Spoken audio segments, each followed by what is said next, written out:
की शादी बचपन में ही प्रिया से तय हो चुकी थी। अब इंतजार था तो बस उस दिन का, जिस दिन प्रिया प्रेम से शादी कर अपने ससुराल आएगी। कितने दिन तू शादी को टालता रहेगा? अब बहुत हो गया बेटा, 27 का हो गया है तू। अब शादी नहीं करेगा तो कब करेगा? तुम लोग ना कुछ समझते ही नहीं हो। इंसान का शरीर ही है ना। प्रिया की भी तो उम्र बढ़ती जा रही है। जितनी देर से शादी करोगे बच्चे होने में उतनी ही दिक्कतें आएंगी। क्या विमला, तुम भी बच्चों के सामने कुछ भी बोलती रहती हो? अरे आप तो रहने दीजिए जी। अब बच्चा नहीं रह गया ये, और ये सब इसे मैं नहीं समझाऊंगी तो कौन समझाएगा?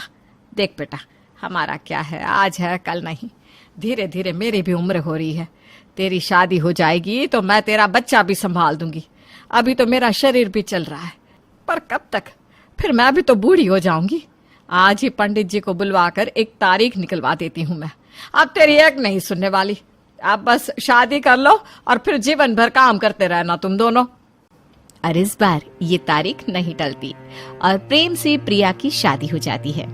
सारी रस्में अच्छे से संपन्न कर प्रिया का हाथ पकड़े प्रेम अपने घर के बाहर खड़ा प्रिया से कहता है, आज से इस घर में कोई तुम्हें चिंकी नहीं कहने वाला।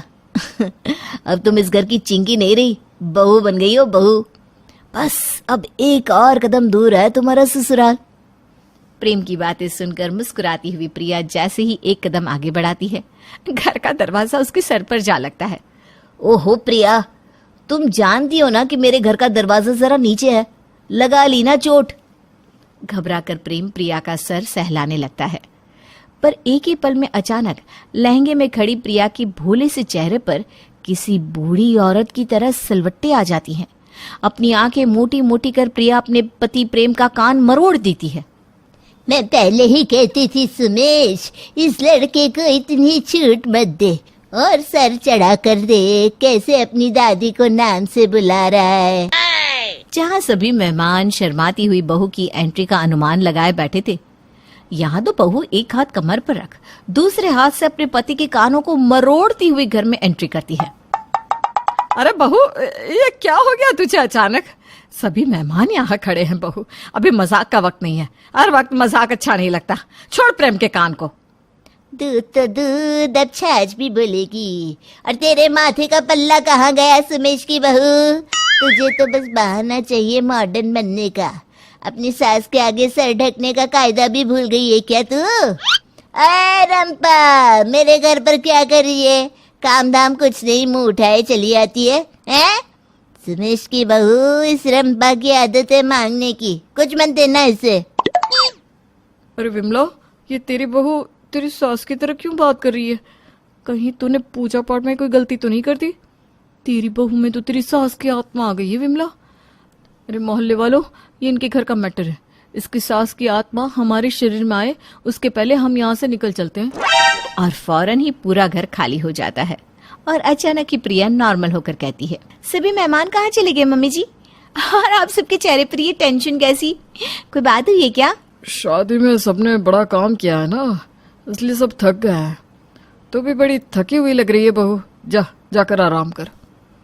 थकावट तो लग रही है पापा जी, मैं जाकर ना सो जाती हूँ। प्रेम चलो ना, घबराओ क्यों रहे हो? कौन सा मैं तुम्हारे कान खींचूंगी, चलो। ये तो थी प्रिया की अपने ससुराल में एंट्री। आगे आगे देखिए होता है क्या।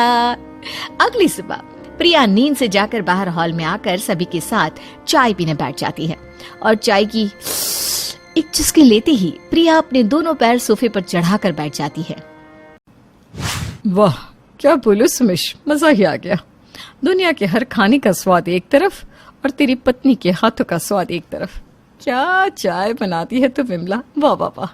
ये ले 11 रुपए मेरी तरफ से, अब मना मत करना। अपनी बड़ी ननद का आशीर्वाद समझ कर रख ले। और बेटा जरा एक कप चाय और बना देना। हाँ, ये बहू दीदी की तरह क्यों बातें कर रही है? अरे बदन तो ऐसे टूट रहा है विमला कि क्या कहूँ। वैसे तो कभी मैं किसी को अपने पैर नहीं छूने देती, पर रिश्ते में तुम मुझसे छोटी हो ना और दर्द इतना ना हो रहा होता तो मैं तुझसे कभी ये कहती भी नहीं। जरा 10 मिनट मेरे घुटने तो दबा दे बेटा।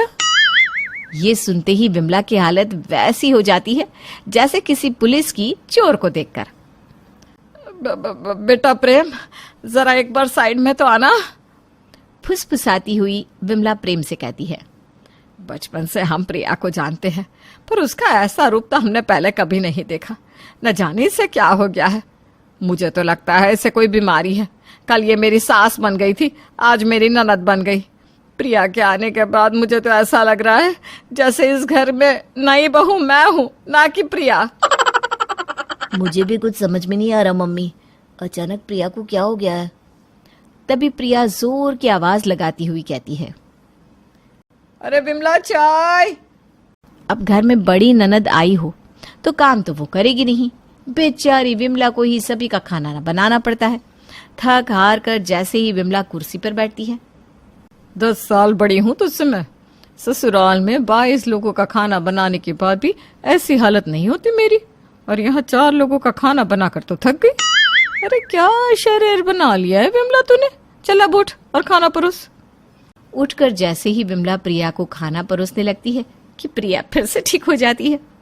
हे भगवान, मम्मी जी आप क्यों खाना परोस रही हैं? बैठिए ना, मैं हूं ना।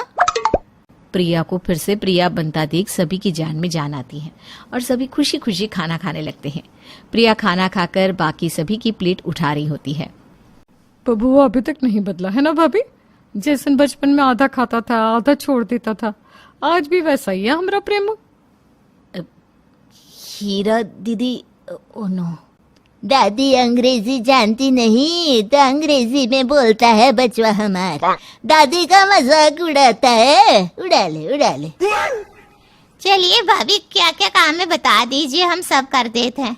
वैसे पहले का हिसाब किया नहीं था भाभी आपने, 5000 बाकी है, भूलना चाहिएगा। हाँ बेचारी विमला बुरी तरह फंस चुकी थी, कभी उसकी सास कभी उसकी ननद, और अब सालों पहले उसके घर में काम करने आने वाली काम वाली। विमला को चाहिए थी एक बहू जो उसके घर को संभाल ले, और उसे मिल गई थी एक के बराबर 10 बहू जो हर रोज अलग ही रूप में नींद से जागती थी। प्रिया कभी कोई अवतार ले लेती तो कभी कोई। अब विमला बुरी तरह से परेशान हो जाती है और एक दिन प्रेम से कहती है, काम कर करके इतना परेशान हो गई थी। कल ना मैंने एक कुक को रखा, पर प्रिया फिर से मेरी सास बन गई, और फिर उस कुक को न जाने कितनी खरी खोटी सुनाकर घर से निकाल फेंका। और ऊपर से मुझे तो वो इतनी बातें सुनाती है जिसका कोई अंतर पार ही नहीं। दिन में 2-2 बार सर दर्द की दवाई खानी पड़ती है मुझे। अरे क्या करूं बेटा, मुझसे ना अब और काम नहीं होता, तो कहीं एक कमरा देख दे मेरे लिए और मैं चली जाऊंगी वहां रहने। बेचारी विमला करती भी क्या, 24 घंटे अपनी सास की सेवा कर करके इस उम्र में अब वो थक चुकी थी। वो अपना सारा सामान पैक कर घर से निकलने लगती है, और उसी वक्त बुढ़ती में सठिया गई है तेरी सास, तू तो घर से चली जाएगी, फिर मेरे बेटे का क्या है? ए सुमेश, रोक बहू को, अब इस घर से कोई जाएगा तो ये बुढ़िया जाएगी। हाँ, ये कहकर प्रिया विमला का बैग लेकर घर से बाहर निकलने लग जाती है, और फिर से उसका सर दरवाजे से टकरा जाता है। मैं तो यहाँ दरवाजे पर गृह प्रवेश की रस्म के लिए खड़ी हुई थी, पर मैं बैग लिए कहाँ जा रही हूँ?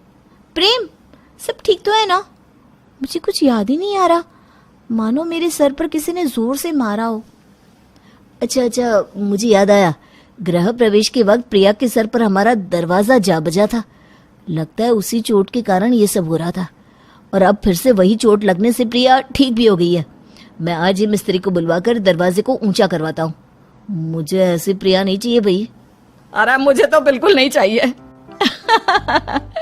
और आखिरकार गृह प्रवेश के 1 महीने के बाद प्रिया का सही ढंग से उसके ससुराल में गृह प्रवेश हो ही जाता है।